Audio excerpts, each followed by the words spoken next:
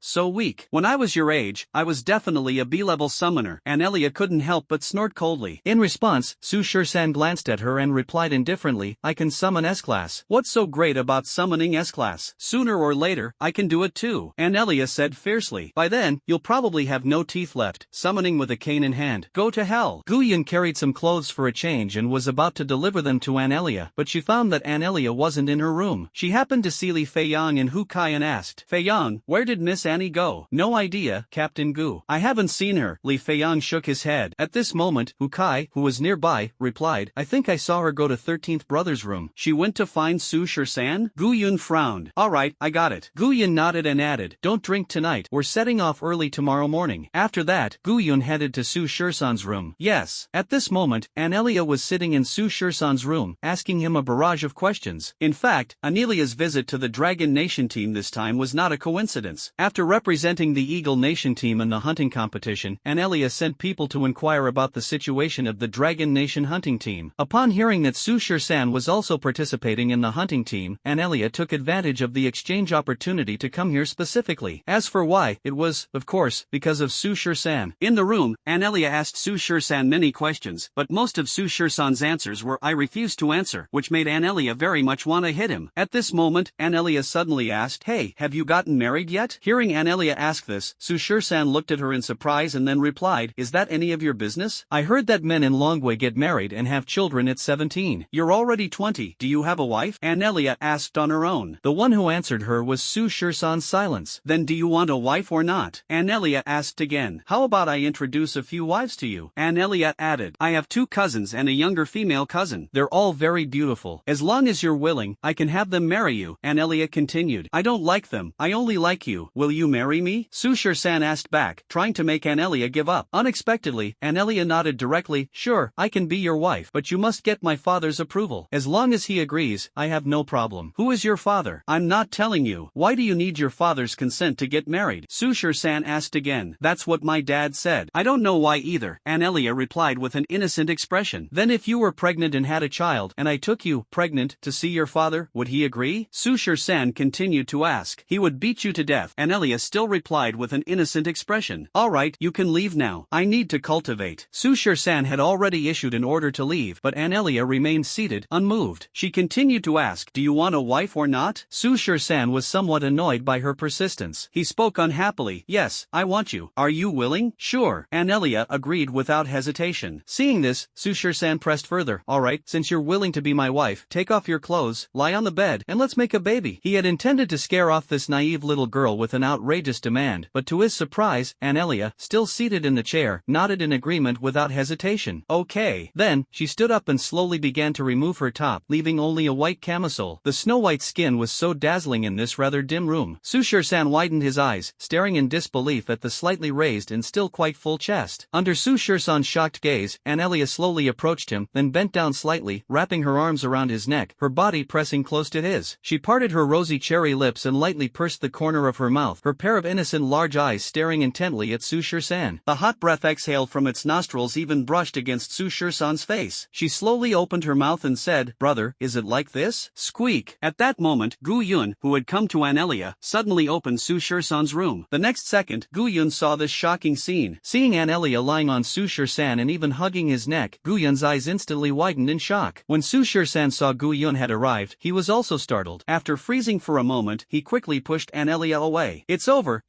this is a huge misunderstanding." Anelia, seeing Gu Yun unexpectedly burst into Su Shur-san's room and catch them in such a situation, also blushed. She quickly stepped back, grabbed her top, and put it back on. You two, know each other?" Gu Yun looked at the two suspiciously. At this moment, a bold idea sprouted in Gu Yun's mind. Could it be that the two of them hit it off as soon as they met? Even if they're young and full of energy, isn't this a bit too fast? In response, Su Shur-san quickly explained, "Captain Gu, you've misunderstood. Actually, there's nothing between us. Just now, we were. Su Shur-san didn't know how to explain it. Just now, Anelia was almost lying on top of him, with her arms around his neck. He couldn't possibly say he was popping her pimples. Fortunately, Anelia reacted quickly. Without a change in expression, she said, "Sister Gu, Brother Shur-san and I are friends. We met half a year ago, and just now we were, checking my injury. I got hurt a few days ago, and there's some bruising on my shoulder." Listening to Anelia's explanation, only a fool would believe it, but Gu Yun didn't expose her. She cleared her throat lightly and replied, "Ahem, sister. Anelia, if it's just bruising, I have some ointment that will help. I'll get it for you later. Also, I've placed some of your daily necessities in your room." "Thank you, Sister Gu. I'll go take a look." Anelia gave Gu Yun a sweet smile, then left Su Shur-san's room. After stepping out of the room, Anelia couldn't help but reveal a sly smile. Inside the room, after Anelia left, Su Shur-san hurriedly explained to Gu Yun,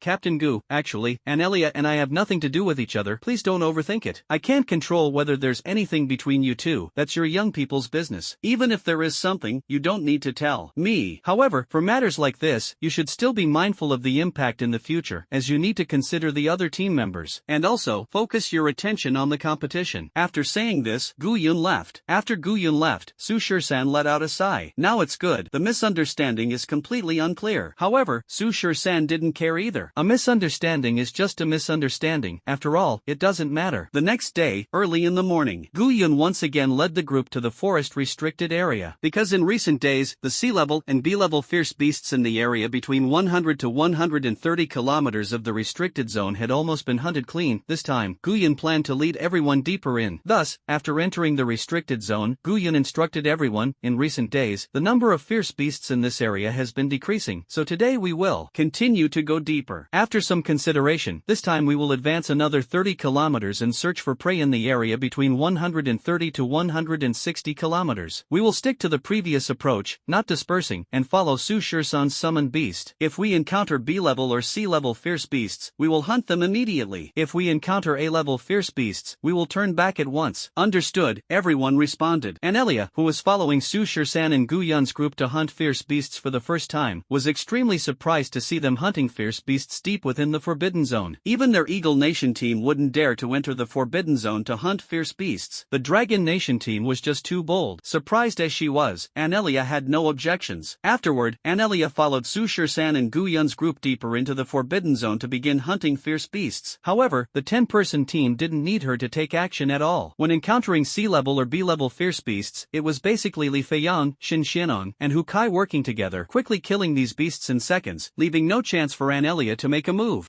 Not only did she not have a chance to act, but Su San also didn't have a chance, and even Gu Yun had taken on the role of a hands-off manager. From the start of the competition a month ago until now, in a whole month, Gu Yun had only acted 2 or 3 times, and that was during the hunting of A-level fierce beasts. The remaining ferocious beasts were always taken on first by Li Feiyang, Hu Kai, Shin Xianon, and the others. Just like that, under the lead of 049, everyone ventured deep into the forest's forbidden zone as usual, constantly roaming and hunting ferocious beasts. By the end of the day, they had reaped a bountiful harvest. As nightfall approached, everyone quickly returned to the checkpoint. Before returning to the checkpoint, as usual, they first brought the day's hunted spoils to the secret base, buried most of the day's spoils underground, and concealed them. Seeing this, Anelia was very puzzled. She asked Gu Yun, "Sister Gu, why are we burying today's harvest here? What if it goes missing?" In response, Gu Yun explained to Anelia the reason for burying it here. Upon hearing that it was due to the deliberate targeting by the Woku army, Anelia was also very angry. "Those Woku people are simply too much. When we return, I will definitely report them to the Holy City Tribunal." Listening to Anelia's righteous words, Gu Yun smiled but said nothing. If reporting this matter were effective, Gu Yun wouldn't have gone to such lengths. Soon, the group returned to the checkpoint, bringing back only a small portion of the spoils. Those dwarf invaders, while sorting through the spoils, didn't suspect anything. From beginning to end, they believed that Gu Yun, Su San, and their group, who left early and returned late every day, only managed to gather such a small amount. Thus, another 7 days passed. During these 7 days, Gu Yun led Su San and his group, heading out early and returning late every day to hunt ferocious beasts, venturing deep into the restricted area each time. However, with 049 guiding and scouting the way, the group had not encountered any danger for the time being, successfully avoiding ferocious beasts above Class A each time. As a result, over these 7 days, they reaped abundant rewards. 8th day. Under Gu Yun's guidance, everyone ventured deep into a new area. This area had never been explored by anyone before. Along the way, under 049's lead, the group encountered many Class C and Class B ferocious beasts. Just as everyone finished hunting a B-level ferocious beast and was shifting direction to the right front, 049, who was scouting ahead, suddenly relayed a message to Su San. A massive lake was discovered 1 kilometer ahead. The lake area is inhabited by a large number of ferocious beasts, forming an entire group of them. Upon receiving this information, Su San immediately shared it with everyone. "Captain Gu, 1 kilometer ahead, we've discovered a massive lake where an entire group of ferocious beasts resides. There are dozens of grade A beasts and hundreds of grade B beasts." Upon hearing that Su San had discovered another beast group, Gu Yun decisively said, "Let's go, we'll take a wide detour." Since venturing deep into the forest's restricted area, this was the 3rd beast group Su San and his team had encountered. The first beast group was the one previously residing in the bushes, the same group attracted by 049, which attacked the dwarfs. The second beast herd was in another place, where there was a vast swamp, and today's beast herd could be considered the 3rd one Su San and his group had encountered. When encountering a beast herd, Gu Yun would avoid it without hesitation. Not only avoid it, but avoid it from a great distance. Once entangled with a pack of beasts, it can be a deadly situation. However, just as Gu Yun was about to lead the group away, Su San suddenly spoke up. "Wait!" Everyone stopped in their tracks. "What is it?" Gu Yun asked in confusion. "The lake ahead not only has a herd of beasts, but also a patch of medicinal herbs," Su San said. "Medicinal herbs?" Everyone was somewhat puzzled. Gu Yun quickly asked, "What kind of medicinal herbs?" "It seems to be 3-leaf spirit gathering grass," Su San replied. As a summoner, Su San has attended courses on identifying medicinal herbs. He not only recognizes common ferocious beasts but also common spiritual herbs. Ever since dimensional space cracks appeared over 200 years ago, causing dimensional energy to overflow, this world has correspondingly given rise to many spiritual herbs. Some of these spiritual herbs can aid summoners in their cultivation, such as being processed into spiritual liquid to expand the sea of consciousness. Others are miraculous healing medicines, while some are spiritual herbs for repairing the sea of consciousness. However, these spiritual herbs are extremely rare within the walls, and even outside the walls, they are also very rare. In the dimensional small world that opens only once every 3 years, there are, however, many spiritual herbs. Although the small world contains many spiritual herbs, since it only opens once every 3 years, and each country sends in a portion of people annually to harvest them, the spiritual herbs obtained are still extremely scarce. The 3-leaf spirit gathering grass mentioned by Su San is a type of spiritual herb that can expand the dimensional energy of the sea of consciousness. If the quantity is substantial and it is made into a medicinal liquid, it can rapidly cultivate a large number of B-level summoners, and even a small batch of A-level summoners. This elixir is a treasure for B-level summoners. 3-leaf spirit gathering grass? The crowd exchanged glances upon hearing this. Li Feiyang and the others naturally knew about the 3-leaf spirit gathering grass. The potion made from this elixir could rapidly enhance the dimensional energy within a B-level summoner's sea of consciousness, without any side effects, making it extremely valuable. Even in the dimensional microworld that opens once every 3 years, such spiritual medicines are rare, with each plant being fiercely contested by various countries. If Li Feiyang and his group could obtain them, wouldn't it greatly shorten the time needed to advance to A-level summoners? Perhaps they could even advance to A-level summoners at the age of 27, or even 26. The gap between A-level summoners and B-level summoners is immense. Even for talented summoners like Li Feiyang and Hu Kai, advancing from B-level to A-level would take at least 3 years, if not longer. If we have these 3-leaf spirit-gathering herbs, it might significantly shorten the time. So, upon hearing about the 3-leaf spirit-gathering herbs, Li Feiyang and the others were immediately tempted. Li Feiyang couldn't help but suggest, "Captain Gu, how about we go take a look?" Hearing this, Gu Yun pondered for a moment and then asked Su Shur-san, "Are you sure it's the 3-leaf spirit-gathering herb? Are there many of them?" In response, Su Shur-san replied, "Based on the information sent back by my contracted beast, that should be the 3-leaf spirit grass. As for the quantity, there's quite a lot, but I'm not sure exactly how much." At this moment, Hu Kai also said, "Captain Gu, why don't we go take a look? Even if we can't snatch it, we can at least feast our eyes on it." After pondering for a moment, Gu Yun nodded as well. "Alright, let's go take a look first." Then, under Su Shur-san's guidance, the group quickly approached the location of the beast herd. After walking a few hundred meters, everyone's gaze passed through the relatively dense forest and caught sight of the massive lake in the distance. This lake was extremely vast within the forest, larger than the combined size of more than a dozen football fields. By the lakeside, many ferocious beasts were resting, most of them dozing off, while some were frolicking in the lake. Just by estimation, there were over 1,000 ferocious beasts. Although most were sea-level beasts, there were still quite a number of B-level beasts. Moreover, the herd also harbored dozens of class of ferocious beasts. Among them, one class of ferocious beast was exceptionally large, with strength already approaching that of an S-class ferocious beast. Clearly, this was the beast king of the herd. This herd was composed of a type of ferocious beast known as the crocodile dragon beast. This crocodile dragon beast had hooves like a horse, a tail resembling that of a cow, a head similar to the legendary Qilin beast, and a pair of antlers akin to those of a deer. What set it apart was the thick shell covering its body, resembling the carapace of an alligator snapping turtle. It is said that the crocodile dragon beast is extremely adept in water. It is born as an egg, and the newly hatched crocodile dragon beast already possesses the strength of an F-level fierce beast. Within a few months, it reaches E-level strength. At just over a year old, it attains D-level strength, and any adult crocodile dragon beast naturally has the strength of a C-level beast. For crocodile dragon beasts with slightly better talent, becoming a B-level fierce beast is an effortless feat. However, due to their exceptionally high talent, even when they reach B-level strength, it is very difficult for them to awaken a unique skill of their own. Therefore, most B-level crocodile dragon beasts do not possess special skills. Only some A-level crocodile dragon beasts have their own unique special skills. Moreover, for most crocodile dragon beasts, even if they awaken a special skill, it is usually a water-controlling ability, which is a skill unique to their species. However, even crocodile dragon beasts without special skills are not easy to deal with. This guy's defense is extremely high. For example, to break through the defense of a B-level crocodile dragon beast, you would need at least 3 or 4 summoned beasts of the same level. It's actually a crocodile dragon beast. This is going to be tough. Upon seeing that it was a crocodile dragon beast, Li Feiyang and the others felt their hearts sink halfway, completely losing any desire to get involved. "What about the 3-leaf spirit-gathering grass?" Hu Kai asked at this moment. "It's over there." The sharp-eyed Li Qingxiu pointed it out to Hu Kai. The 3-leaf spirit-gathering grass mentioned by Su Shur-san indeed existed, growing by the lakeside. Just by visual estimation, there were dozens of them. "My goodness, so many?" Hu Kai couldn't help but exclaim softly. Not only was he surprised, but the others were also astonished. Such precious trifoliate spirit-gathering grass, and there's so much of it. If all of it were made into spirit liquid, how many outstanding summoners could it cultivate for the Dragon Nation? If they casually used a few stalks to make medicinal liquid, their strength could also improve significantly, greatly shortening the time needed to become an A-rank summoner. However, around those spirit-gathering grasses, there were many B-rank crocodile dragon beasts guarding them, along with a few A-rank crocodile dragon beasts, leaving them with no way to act. Thus, Li Feiyang said, "Captain Gu, why don't we report this discovery to the special zone and call the general over? So much trifoliate spirit-gathering grass shouldn't just go to waste here." Li Feiyang knew that their group couldn't obtain these trifoliate spirit-gathering herbs, so he wanted to have someone from Longwa come over. However, this suggestion was immediately rejected by Gu Yun. "No way. If we let the commander come over, the Woku will definitely find out. If they discover that there are so many trifoliate spirit-gathering herbs here, do you think we can still get our hands on them? Then let the commander come secretly. Once we grab these trifoliate spirit-gathering herbs, we leave," Hu Kai suggested. Regarding this, Gu Yun immediately rejected. "That's not feasible reasonable either. This group of crocodile dragon beasts includes dozens of A-level crocodile dragon beasts and one that is comparable to an S-level crocodile dragon beast. Even if the commander takes action, it would be impossible to seize the tri-leaf spirit-gathering grass they are guarding in a short time. Not only that, with so many crocodile dragon beasts, the commander alone wouldn't be able to handle them. A large number of A-level summoners would also be required for assistance. And if an S-level summoner were to take action here, the Wokoku military would definitely detect it immediately, and we would still end up being discovered. Even in the best-case scenario, assuming Wokoku doesn't notice us, an S-level summoner summoning in the Forbidden Zone would undoubtedly attract countless ferocious beasts in a short time. Don't forget, the Forbidden Zone is home to more than just one beast group. Upon hearing Gu Yun's explanation, Li Feiyang, Hu Kai, and the others also found it very reasonable. These trifoliate spirit herbs were guarded by the crocodile dragon beast, making it impossible to take action, unless their dragon nation could cooperate with the Wa nation and dispatch a large army here to seize them. But once the Wa nation found out, would they really cooperate with the dragon nation? Therefore, Li Feiyang, Hu Kai, and the others could only give up on these trifoliate spirit herbs. At this moment, the sharp-eyed Li Qingxiu seemed to have spotted something again. He immediately pointed to the center of the lake in the distance and said to everyone, "Captain Gu,